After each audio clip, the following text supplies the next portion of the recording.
Hi, I'm Margie with Flow Motion Education, and this is, I'm losing count, part 5 of our multi-part progression on optimal pronation biomechanics, or the biomechanics of receiving your mass.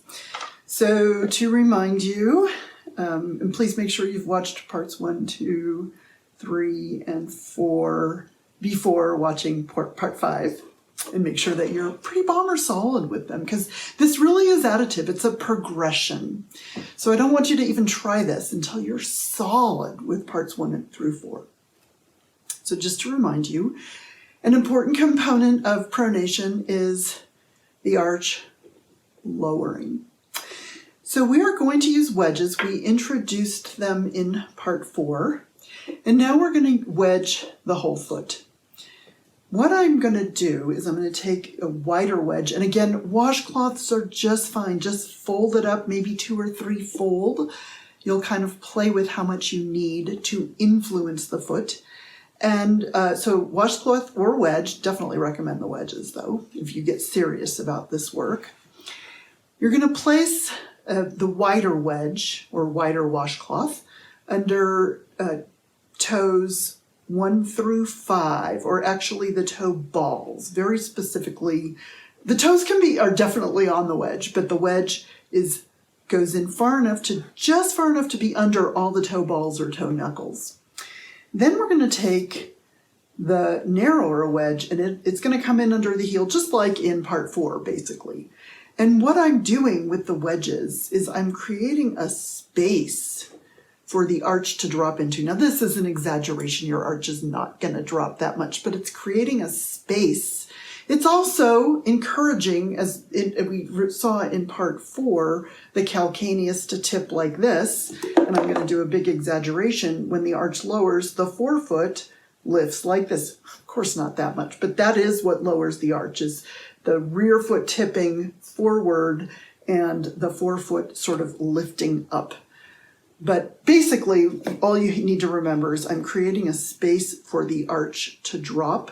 And I'm going to remind you of this when we're actually doing this exercise on our own bodies. When I work with people in person, when I could work with people in person, I don't know how long this video is going to be around, but I'm filming it during COVID and I'm not seeing anybody in person right now. But were I seeing people in person, I would often stick a finger under the arch, and as they're doing their exercise, I would say, I want to feel you drop onto my finger. And that cue actually seemed to really help people.